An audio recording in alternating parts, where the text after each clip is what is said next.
Welcome to Rainy Day Recess, where we study Seattle Public Schools and the forces that impact the district. The Washington State Legislature just began its session on January 13th. So we're launching a series of short episodes to help our listeners understand and participate in the legislative process. Megan Larkin will be our guide through this endeavor. So welcome, Megan, and can you tell our listeners some background about you? I'm Megan Larkin. I am a parent of 2 kids in SPS. I have a master's in education policy and leadership studies and used to work in that field. I am currently the regional advocacy co-chair for the Washington State PTA. All of this informs my perspective, but I'm speaking only on behalf of myself. Thank you so much for doing this with us. We're calling this first episode Advocacy 101. And we hope that it serves as background for the remainder of the episodes. Megan is going to provide an overview of the basics about the context for this session, how the legislature works, and then about how to get involved in advocacy. And our goal with all of this is to empower our listeners, the parents and educators and students of Seattle and beyond, with the tools to stay informed and make their voices heard, especially right now as it's such a critical time for education funding. So let's get started with some context for this session. Okay, so this session has the potential to be a wild one. We had Governor Inslee for 12 years. Now we've got Governor Ferguson, and that's a big variable there. We've also got a lot of churn in the legislature itself. 12 new House Republicans, 8 new House Democrats, 2 new Democrats on the Senate side, and then 2 Democrats have been tapped by Ferguson to join his administration. So that opens up their seats, which has the potential to have kind of a domino effect, especially if they draw from the House. We also have a new Attorney General, new Commissioner of Public Lands, new Insurance Commissioner. So that's a lot of variables at play, and it will likely take a little while for people to get the lay of the land, learn their new roles, and for everybody else to learn what to expect from all of these new players. Something else that's really important to know about this session is that we're projected to have in between a $10 and $12 billion revenue shortfall over the next 4 fiscal years. And a lot of the legislators that are there now, they haven't experienced anything like this before. Ferguson came right out of the gate saying we can't tax our way out of this, and was intent on making cuts first, on top of the cuts that Inslee already has made. And Inslee had proposed the wealth tax. Inslee did propose a wealth tax, and Ferguson pretty much flatly said he was not into that. So it'll be interesting to see what happens on the new revenue front, given the way Ferguson has indicated he feels. So Ferguson has said that he wants to see cuts, but he has also said that he wants to protect K through 12 spending. Inslee brought out his own lame duck budget a little while ago that only proposed 42% of the budget going towards K through 12. Which is a drop, right? Yes, a big drop from... It was 43. Yeah, it was 43, and a couple of years ago it was 50. So It is a big percentage drop, and Ferguson has said 42% is unacceptable. The final budget must invest a higher percentage of the total budget towards K through 12 schools. But this all makes me a little bit nervous of talking only about percents, because if you hold K through 12 spending flat and you shrink the budget overall, then you're spending a larger percent of the budget on K through 12, but you're not actually spending any more money on K through 12. Oh, no. I know, right? On top of this, Ferguson's indicated that he is really big on guaranteeing universal free school lunches for every Washington student. In his budget, he said that he pegged that at $240 million per biennium. So especially if you think about this percent question, if you shrink the budget overall and you throw in $240 million for the free school lunches, then the percentage of the budget goes up even more. But all of the holes that we're currently facing in K-12, those still exist. It just is a bigger percentage on paper. So I think when we're thinking about advocacy, we need to be really careful about using percentages too much for this reason. That's really good to know.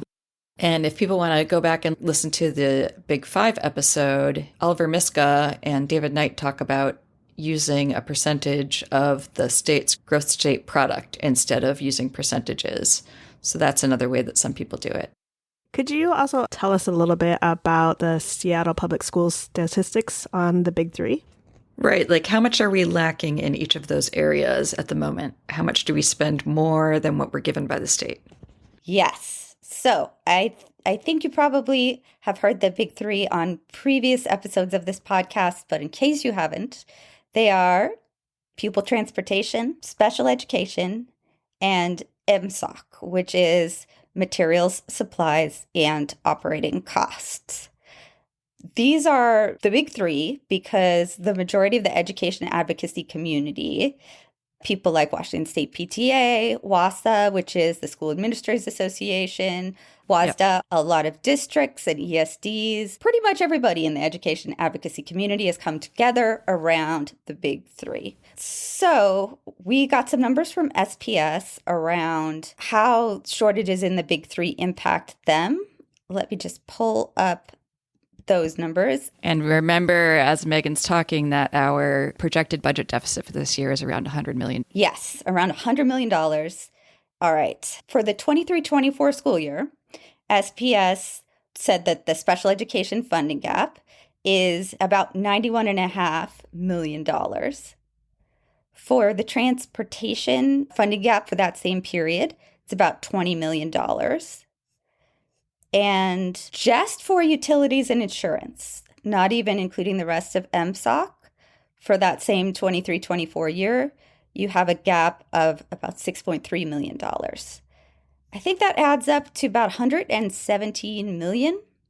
And that's, again, not even including all of MSOC. So when you start thinking about SPS having a projected around $100 million deficit, you're like, wow, okay, filling in these big three, that could have a really big impact on SPS. Something else about these numbers that I think is really interesting is if you go back and you look through the other school years that they deal with here for the 22-23 and 21-22 school year, the gap in almost all the cases just keeps getting bigger. And this is a trend that we're seeing around the state. I think this shows that the formulas themselves they really aren't cutting it, because even though you can blame the enrollment drop for some of it, we're also seeing these widening gaps in districts where enrollment is growing. So there's a lot that needs to be fixed, and closing the funding gaps in the big three could be really impactful for SPS and for all of the 295 districts across the state. Okay, so let's talk about how the legislature works. I know it's a very complicated beast, but we are going to try to just touch on the high levels so that people can kind of understand what it even means to take these problems and get some legislation passed to fix them. Okay, so I'm going to attempt to give a high-level overview. So first, just basic structure of the legislature. In Washington, we operate on a 2-year cycle. So in odd years, it's a long session where all the bills are new and they come up with the budget for the biennium. There are 2 chambers. We've got the House with 98 seats. So in your legislative district, you have 2 House reps.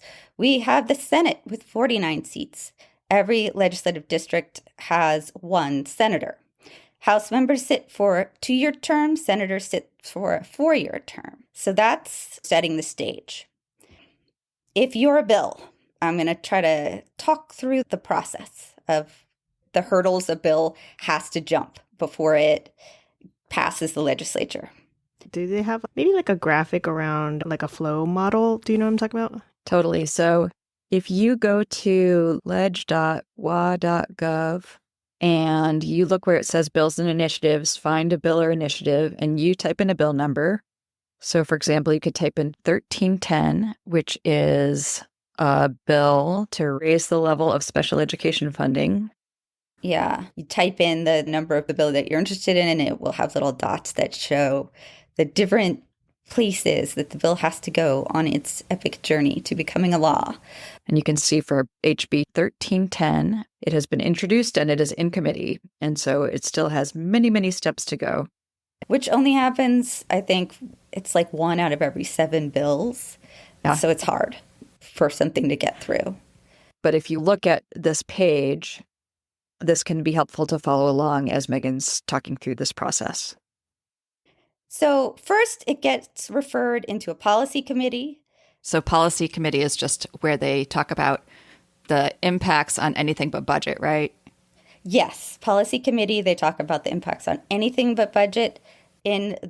For education stuff, often that's going to be the House Education Committee or the Senate Early Learning and K through 12 Committee. It has to get scheduled for a public hearing. The hearing, that's where people come and give testimony. Then it has to get scheduled for an executive session.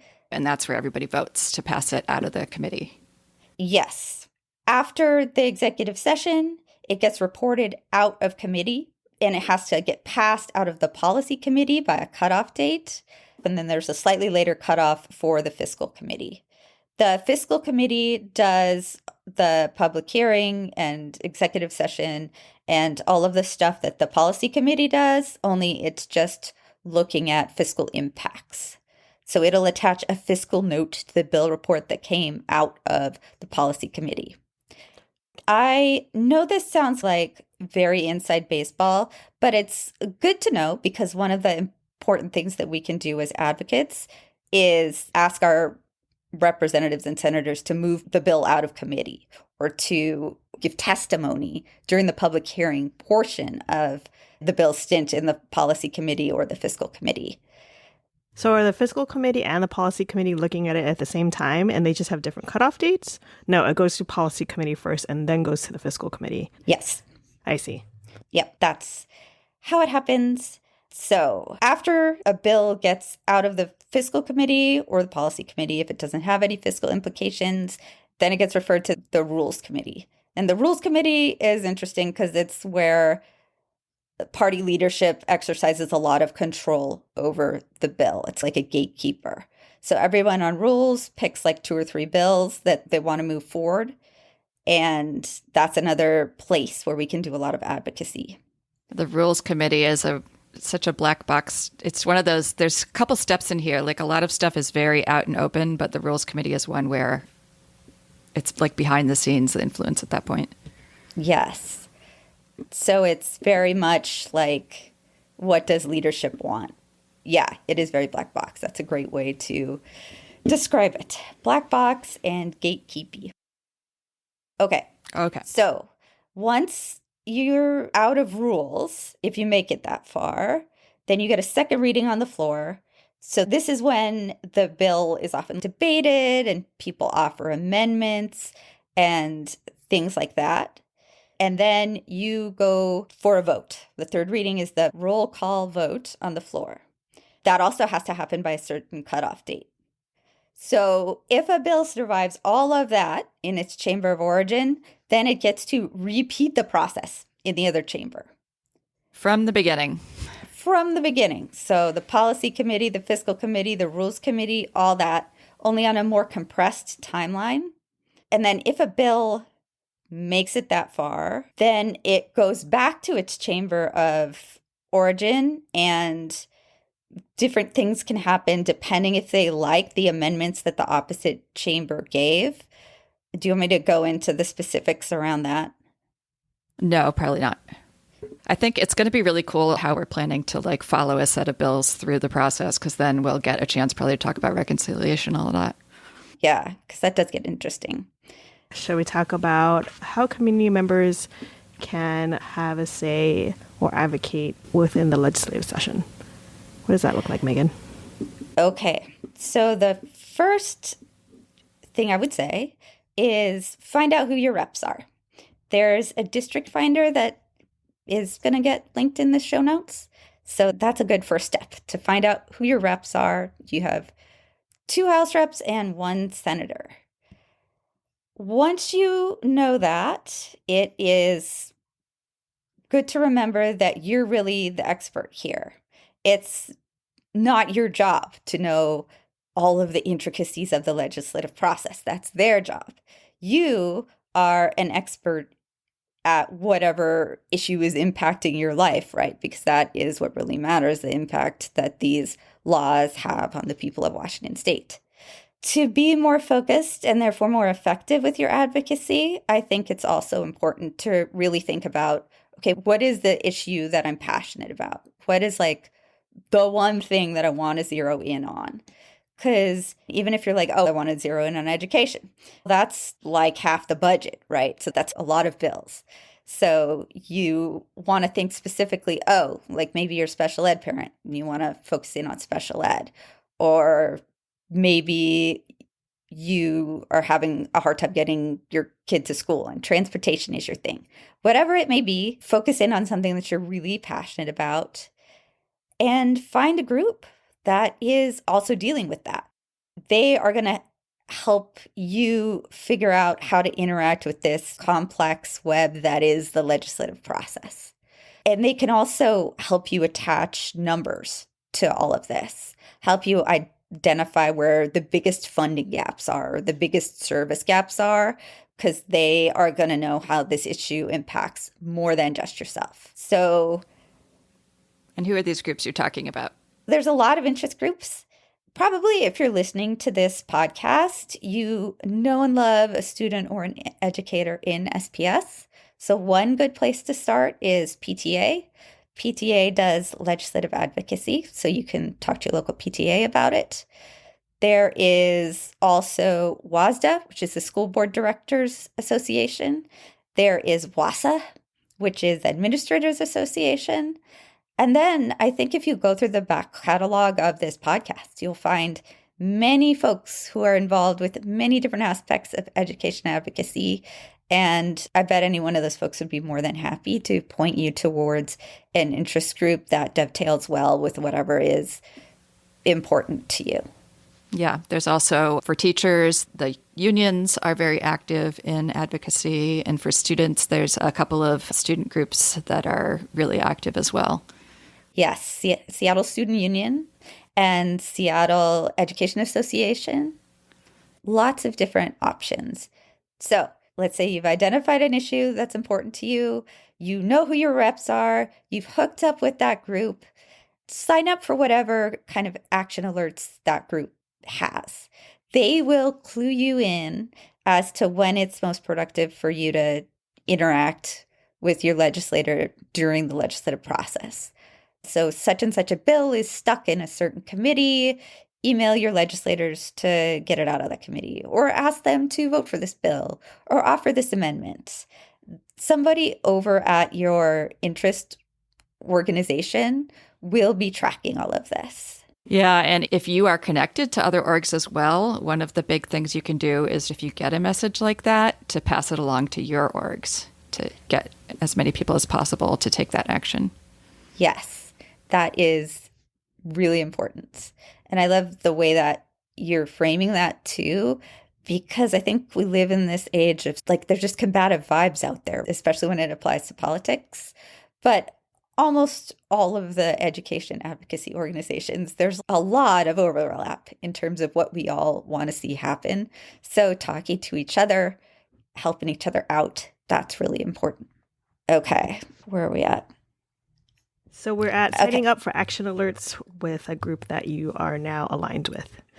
Yes. This group might also tap their membership to testify. They're going to identify key points where they need testimony, and they might even write the testimony for you or coach you through it. So you would have a lot of support in giving that testimony. So you can go down to Olympia and give it in front of the relevant committee, or you can do it over Zoom. You can also give written testimony, or you can do one of my favorite things to do that has arisen since we've been more online, which is sign in pro for a bill. I timed myself once doing this, and it literally took me 30 seconds. That is you just basically saying, hey, I support this. And your organization that you're aligned with will be able to identify key times for you to do this. And this is another area where you can talk to your friends, talk to your family, talk to the other orgs that are also interested in education. Ask them to sign in pro because they probably also have 30 free seconds. This can be really impactful. Someone will often read out the numbers of how many people signed in pro and con for a bill. And so that can definitely have an influence. Yes, really impactful. And I am always surprised by how low those numbers are given the population of our state. So I feel like signing in pro is also an area where it's possible to have a lot of impact by just talking to people you know and other orgs, because the baseline number can be pretty low. Yeah. So, but the key for that is to sign up for one of these advocacy orgs alerts, because there's usually small windows where the signing in window opens and closes. I know, as an example, on the 22nd, there's going to be a hearing in, I believe it's K through 12 and early learning, on all of the big three bills in the Senate, which, I mean, that's exciting. We should get a lot of people to sign in pro. But that's on the 22nd. And I think today is like the 16th? So that's not a lot of time. The only other thing I can think of is the lobby days. Mm-hmm. Yes. So another way you can be involved in the advocacy process is to show up for a lobby day in Olympia. Seeing a bunch of people there physically, particularly students, is really impactful for legislators. One of the things we hear from legislators often is we need more people to show up in Olympia. We need to see how many people care about K through 12 in the state. So one way to do that, even if you're feeling really unsure about the intricacies of the process, or if you're new to this, go to a lobby day. There is PTA, Focus on Advocacy Day, which is February 17th. There's no school that day, so bring the kids, make a day of it. Definitely speak to your local PTA and see about getting down for Focus Day. There are also other opportunities. There's the $1 billion bake sale, which is on January 30th. A lot of folks are doing that too. They have a website you can go to that is pretty accessible and it explains what they're about. Check out the $1 billion bake sale. And if you do connect up with an education advocacy org, and I really do hope you do, talk to them about their lobby day, because I know there are other lobby days out there. You might also have an opportunity to meet your legislators in person, which is pretty cool. If you connect with an org, they are more than likely going to set up legislator meetings and facilitate them. Don't be intimidated. Oftentimes, you're just going to be another person in the room. You might share your personal story, but you don't have to have a huge specialized level of knowledge to participate in a legislator meeting that is organized by whatever organization you link up with. Yeah, one thing I've learned is that legislators really do not know very much about education. Most of them don't have kids in public schools. Many of them never did, or it was ages and ages ago, and they don't know things that seem really basic to us. So just even providing that information. And like Megan said, I've heard from a lot of legislators that education is something that they hear about very little. So any little bit that you can do to just let your legislator know that you're thinking about education and that you're watching them is a big deal. Yes. I would add too that there are many impactful but easy ways to interact with your legislator. For example, if you want them to signal support for a bill, ask them to sponsor the bill. It could be a short email. And then if your legislator signs on as a sponsor, you can just send a quick thank you. thanking your legislators is another underrated tool, because not only is it building that relationship with your legislators, you're going to see them again, right? Because unfortunately, this isn't like a one-time only deal. We have to show up and advocate for education every year, because if you are not at the table, you are in fact on the menu. So thanking your legislators builds that relationship, and it also lets them know you're paying attention on a pretty granular level, right? You know when they sponsor something, you know that particular piece of legislation. So they can't just generally say, I believe that children are our future, and then leave it at that. They know that people that are interested in education advocacy are watching them very closely. Is it possible to advocate on your own, or is it always necessary to sync up with a group? It's certainly possible to do it on your own. If you go to the legislature's website and you type in the number of whatever bill it is that you're interested in, there are like little buttons that'll show up on the side where you can get email updates on the bill. You can send your legislators direct comments on the bill from that page as well. There's a little button for that. I think there's even a button where you can add it to an RSS feed. You can also subscribe to updates on particular committees, what they're doing. So you could definitely build your own bill tracker and track your own legislation and have your own plan about when you want to do all that stuff. Give your own testimony. You don't have to be affiliated with an org, but it's way, way easier if you are, especially because advocacy is definitely a numbers game. And we've got busy parents with jobs and kids and all the stuff that's happening in the world. There's no need to spend your time reinventing the wheel. If there's a group of people who are already working on the thing you're interested in, you can instead join that effort and help it be even more successful. So it's good to be with a community. Thank you. This was super helpful, and I found it understandable as someone who's new to this. So yay. Anything you want to say, Christy, to close up?